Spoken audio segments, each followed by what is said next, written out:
Hi guys, so in this video I'm going to show you an example of how to solve a rational equation, and I'm going to do it algebraically.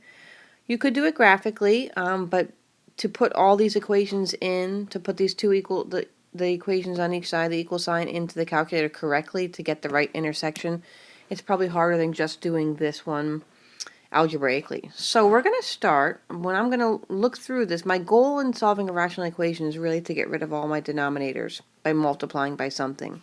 So the first thing I'm going to do is I'm going to factor all the denominators. Sometimes this you can't do, but if you're able to factor anything, we're going to do that. So I'm going to look to this one right here. I'm going to factor this into x minus 8, x minus 9, which works out perfectly because I happen to have those factors in some of the other denominators, which means picking out my GCF is going to be easier. So my next step is going to be to find the GCF of all the denominators.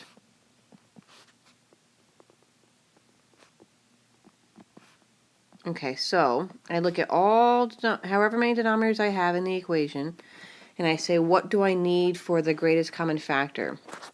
Or, I'm sorry, not the greatest, I wrote that wrong, sorry about that. That's not the greatest common factor, this is the, because greatest common factor is when you're factoring out. I meant to say the lowest common multiple, sorry about that.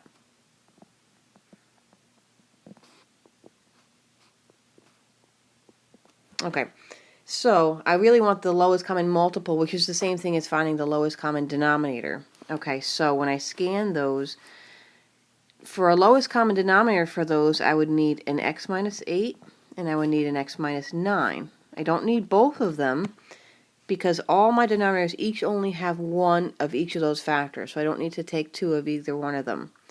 So I'm writing as lowest common multiple and not denominator because I'm not going to rewrite them with this new denominator. I'm going to take this lowest common multiple, and my third step is going to be to multiply the entire equation by this.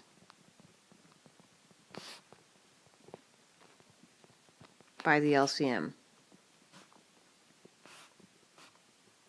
Oops.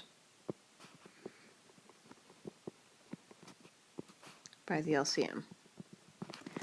And then once I do that, if I pick the correct lowest common multiple, all my denominators should go away in this next step. Okay, so let's take a look. So I'm going to take my entire equation. It's easiest to just kind of rewrite it. And I'm going to multiply by x minus 8, x minus 9. And the idea is I'm going to distribute this x minus 8 to that term, then to that term, and then to that term. And think the denominator should drop out, should cross cancel in each time. So when I go here, let me just show you a little bit of the work. When I do x minus 8 times x minus 9, when I do that, times the first factor, to the first expression. So I'm distributing now. Okay, so I'm bringing it to this first one. My x minus 8s drop out. And what's left is just x minus 9 to that one. So I'm just going to kind of box this in. I'll come back and grab that in a minute. Then I'm going to do my x minus 8 times my x minus 9 to the next one, which is 8 over x minus 9. I'm still distributing. And now look, these cross cancel. So I end up with 8 over x minus 8. I'm sorry, I wrote that wrong again. My goodness, I'm messing up this over and over today. Okay, so what's left is this. No denominator. So if I had a denominator left, something's all wrong. Okay. And then lastly, I'm doing x minus 8 times x minus 9 to the last one, which this one even works out even better. We love when this happens because that both of these cross cancel and I just get negative 1. So here's my new equation. What I have, these three parts are my three terms now. I just can't lose this minus sign, okay? I have to remember when I put my equation back together that that's what I have. So let's put it back together. Now is x minus 9 minus 8 times x minus 8, that was what's left of the second term, equals negative 1. So now I have a nice linear equation that now I can solve. So let's solve this by distributing. Okay, we're going to combine like terms. We have a negative 7x, and we have a plus 55 equals negative 1. Negative 7x equals negative 56. So x equals 8. Okay, so before I circle that, I've got to check for extraneous roots.